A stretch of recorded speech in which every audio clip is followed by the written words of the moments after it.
আজ আপনারা শুনবেন কুম্ভ রাশি শতভিষা নক্ষত্রের 10টি শক্তিশালী দিক এবং 10টি দুর্বল দিক।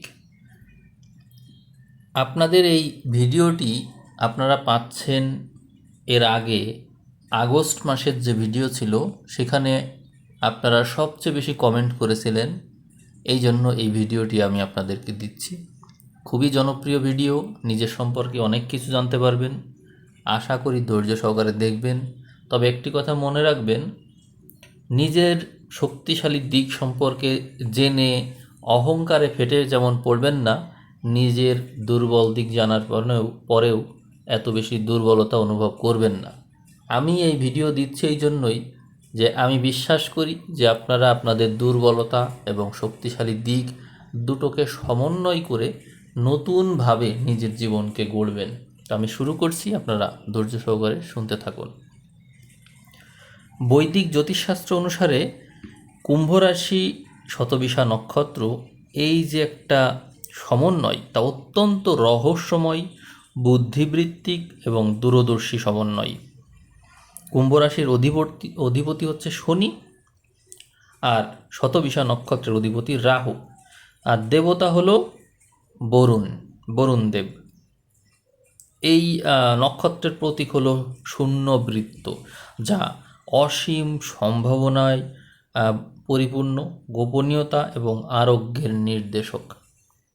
এখন আপনারা এক এক করে আপনাদের শক্তিশালী দিক সম্পর্কে জানবেন। তো প্রথম শক্তিশালী দিক হলো অসাধারণ নিরাময় ক্ষমতা।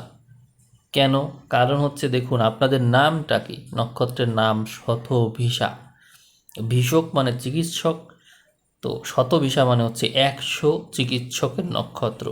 এই জন্য আপনারা মানুষকে শারীরিক, মানসিক বা আধ্যাত্মিক যে কোনো উপায়ে সুস্থ করার এক আধ্যাত্মিক যোগ্যতা রাখেন, এবং এটি আপনারা পেয়েছেন জন্মগতভাবেই।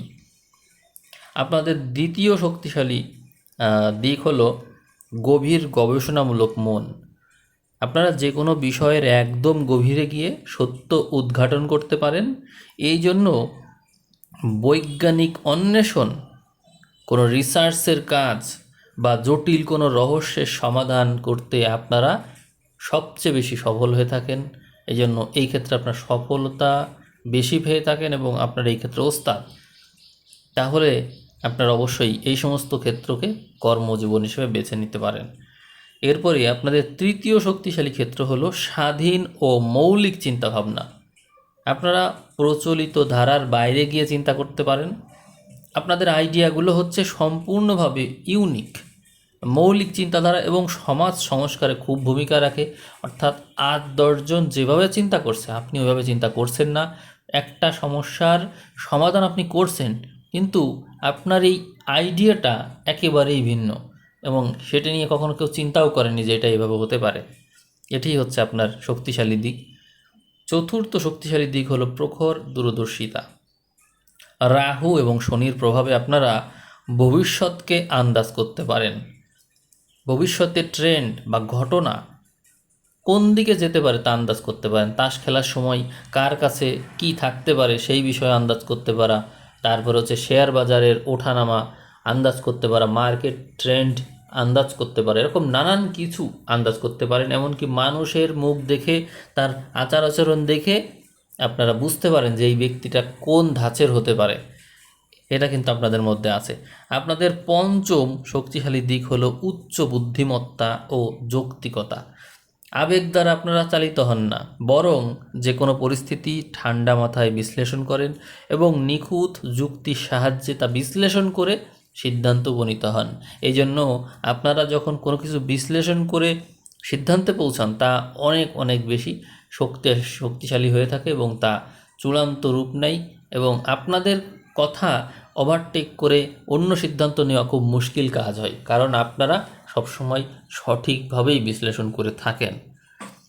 ষষ্ঠ শক্তিশালী দিক হলো সত্যবাদিতা এবং নৈতিকতা। আপনারা শতভিষা নক্ষত্রের জাতক জাতিকা, আপনারা অত্যন্ত নীতিবান এবং সত্যের পক্ষে দাঁড়াতে আপনারা যে কোনো প্রকার স্বার্থ ত্যাগ করতে প্রস্তুত থাকেন। আপনারা দ্বিধাও করেন না তাতে। অর্থাৎ যেদিকে সত্য, যেদিকে নৈতিকতা, আপনি তার পক্ষে, এবং স্পষ্ট কথা বলতে আপনার কোনো জুড়ি নেই। এটি আপনার অত্যন্ত শক্তিশালী দিক, আপনার চরিত্রকে খুব শক্তিশালী করেছে এই বৈশিষ্ট্য। এদিকে সপ্তম শক্তিশালী দিক হলো মানবিক দৃষ্টিভঙ্গি। আপনারা কুম্ভ রাশির প্রভাবে আপনাদের মধ্যে তীব্র সমাজ কল্যাণমূলক চেতনা থাকে। সমাজের পিছিয়ে পড়া মানুষের জন্য কাজ করতে আপনারা পছন্দ করেন। আপনাদের প্রতীক হচ্ছে কুম্ভপাত্র, তার থেকে দিতেই থাকেন যেন ঝরতেই আছে সেখান থেকে, এরকম বৈশিষ্ট্য আপনাদের মধ্যে। অষ্টম যে শক্তিশালী দিক সেটি হলো গোপনীয়তা রক্ষার কাজ করতে পারেন আপনারা। অত্যন্ত নির্ভরযোগ্য এবং অত্যন্ত গোপন কথাও চিরকাল নিজের বুকে আড়াল করে রাখতে পারেন আপনারা, এবং এটি সবাই কিন্তু পারে না। এই বৈশিষ্ট্যের জন্য আপনারা অনেক অনেক বেশি নির্ভরযোগ্য মানুষ। নবম শক্তিশালী দিক হলো প্রযুক্তি এবং প্রযুক্তির অপটিমাইজেশনের এক বিশেষ দক্ষতা। আপনারা তথ্য প্রযুক্তি, এআই, জ্যোতির্বিদ্যা, আধুনিক বিজ্ঞানের যে কোনো ক্ষেত্র, এই সমস্ত জায়গায় আপনারা খুব দ্রুত ভালো করেন, যেন সহজাতভাবে আপনারা পারেন, যেন আপনাদের মধ্যে ট্রেনিং দেওয়াই রয়েছে। আসলে এটি আপনাদের বৈশিষ্ট্য, কারণ হচ্ছে এই যে শতবিশা নক্ষত্র, রাহুল নক্ষত্র, এই নক্ষত্রের জাতক জাতিক হিসেবেই জন্মগতভাবে আপনি এই বৈশিষ্ট্যগুলো প্রাপ্ত করেছেন, এবং অতি সহজেই একটু শেখালেই যেন, একবার দেখালেই যেন মনে হয় যেন আপনি ভুলে গিয়েছিলেন, জাস্ট দেখিয়ে দেওয়া হলো এরকম, আপনি আগেই যেন পারতেন, এরকম আপনার সাথে হয়ে থাকে। এবং সর্বশেষ 10 নম্বর যে শক্তিশালী দিক আমি বলবো সেটি হলো সংকট মোকাবেলায় চরম ধৈর্য দেখাতে পারা। আপনি চরম প্রতিকূল বা রহস্যময় পরিস্থিতিতেও কখনো আতঙ্কিত হন না, বরং শান্ত থেকে সংকট কাটিয়ে ওঠার পথ খোঁজেন। এতে করে দেখা যায় যে আপনি শেষ পর্যন্ত লড়ে যেতে পারেন, এবং অনেক অনেক ক্ষেত্রে যারা দেখা যাচ্ছে হাল ছেড়ে দিচ্ছে, কিন্তু আপনি হাল ছাড়ছেন না, আপনি ধৈর্য ধরে শেষ পর্যন্ত যে রেজাল্ট পর্যন্ত আপনি পৌঁছে যাচ্ছেন, আর এটি আপনার সফলতার মাত্রা অনেক অনেক বাড়িয়ে দেয়। আমরা এখন জানব আপনার চরিত্রের কি কি দুর্বল দিক আছে। তো প্রথম দুর্বলতা হলো চরম একাকিত্ব এবং বিচ্ছিন্নতা। আপনাদের প্রতীক তো বৃত্ত, এই কারণে নিজেদের চারপাশে একটা দেয়াল তুলে রাখেন, ফলে চরম একাকিত্বে ভোগেন এবং ডিপ্রেশনে থাকেন। এবং আপনাদের এই গণ্ডি কাউকে আপনি পারও হতে দেন না। নিজস্ব যে কোনো কিছু নিজের দুঃখও কারোর সাথে শেয়ার করেন না, এবং দেখা যায় যে অন্যকে আপনি করছেন, অন্যকে পরামর্শ দিচ্ছেন, তার লাইফকে চেঞ্জ করে দিচ্ছেন, কিন্তু নিজের সমস্যা নিজের মধ্যেই রাখেন। আপনার দুঃখকে কেউ যেন নিবারণই করতে পারে না, এমনটি যেন আপনার মনে হয়। তো এটি হচ্ছে আপনার একটা দুর্বলতার দিক। পরবর্তী দিক দেখা যায় যে অতিরিক্ত গোপনীয়তা প্রিয়।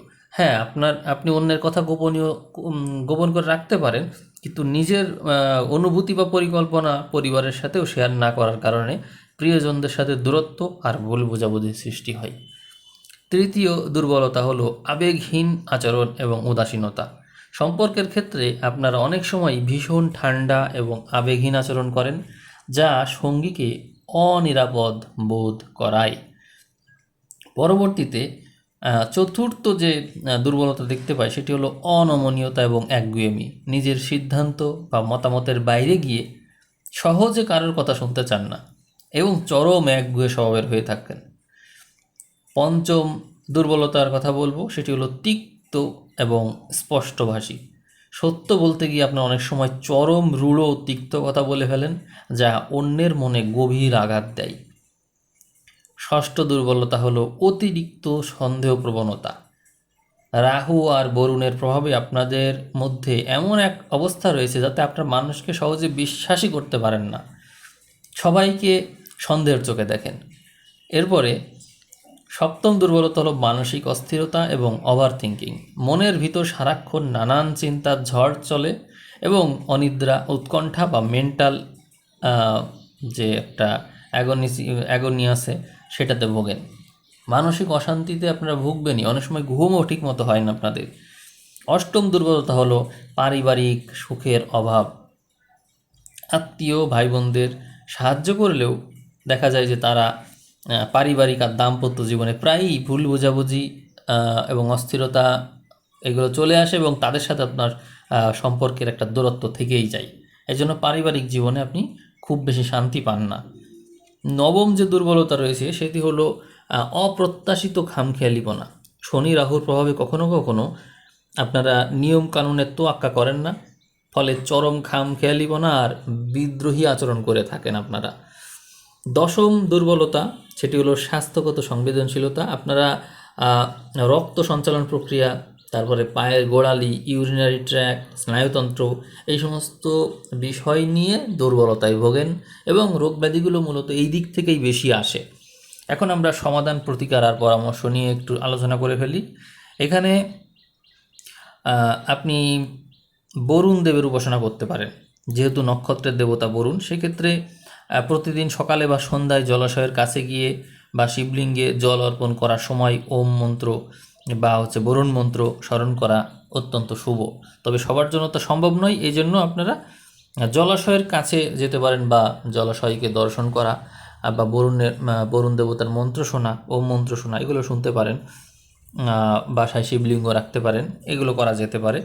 আর রাহু ও শনির মন্ত্র জপ করতে পারেন বা শুনতেও পারেন, 108 বার করতে পারেন। মেডিটেশন করবেন, কিন্তু সেটা শূন্য শূন্য মন্ত্র, অর্থাৎ লিখবেন শূন্য মন্ত্র, লিখলে দেখবেন যে আসবে। লুমিরা মন্ত্র এরকম কোনো চ্যানেল আছে বা যে গেয়েছে কোনো চ্যানেল এরকম আছে, আমি শুনি শূন্য মন্ত্র, তো সেটি সার্চ দিবেন, দিলে পেয়ে যাবেন। এটি শতবিশার জন্য খুবই শক্তিশালী বিষয়। আপনারা প্রতিদিন মনকে শান্ত রাখার জন্য 15-20 মিনিট মেডিটেশন বা ধ্যান করতে পারেন। আবার নাড়ি শোধন প্রাণায়ামও কিন্তু করতে পারেন। এতে অতিরিক্ত চিন্তা, অনিদ্রা এগুলো দূর হবে। আর জীবনধারার আচরণগত পরিবর্তন তো জানেন, এগুলো পরিবর্তনটা একটু দরকার।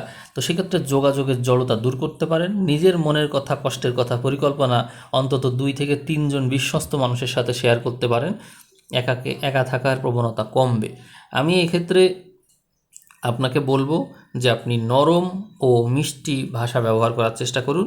সত্য বলুন, তবে তা যেন রূঢ় না হয়। কথা বলার আগে সামনের মানুষের আবেগের কথা মাথায় রাখবেন।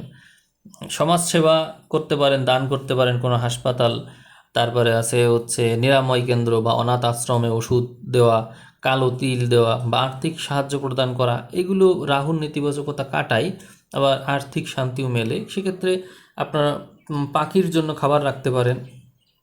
পাখিকে আমি যেমন কলা দিই, খাই, এগুলো এগুলো করতে পারেন। যার উপর আপনার নিয়ন্ত্রণ নেই তাদেরকে আপনি খাবার দিতে পারেন। আপনি আপনার পোশাকে আর ঘরের দেওয়ালে গাঢ় নীল রং করতে পারেন, নেভি ব্লু বা ইন্ডিগো রং ব্যবহার করতে পারেন। চরম মানসিক বিষাদে কালো রং ব্যবহার করবেন না কখনো। ওই যে রঙগুলো সাজেস্ট করলাম, এই রঙগুলো ব্যবহার করতে পারেন। আপনি রত্ন ধারণ করতে পারেন। রাহুর কুপ্রভাব থেকে বাঁচার জন্য রূপা বা পঞ্চধাতুতে গোমেদ মধ্যম আঙুলে ধারণ করতে পারেন, এটি শুভ হবে। আর হাইড্রেশন বা পায়ের যত্নের জন্য প্রচুর পরিমাণে পানি পান করবেন। শিরার যত্ন নেবেন, পায়ের গোড়ালির যত্ন নেবেন। ঠান্ডার ধাত থাকলে অতিরিক্ত ঠান্ডা আবহাওয়া থেকে নিজেকে বাঁচিয়ে চলবেন। আমি যা বললাম এই কথাগুলো যদি মনোযোগ দিয়ে শুনে থাকেন, তাহলে ভালো মন্দ মিলিয়ে, শক্তিশালী দিক দুর্বল দিক মিলিয়ে সাবধান হবেন। সবাই ভালো থাকবেন। সবাইকে অসংখ্য ধন্যবাদ।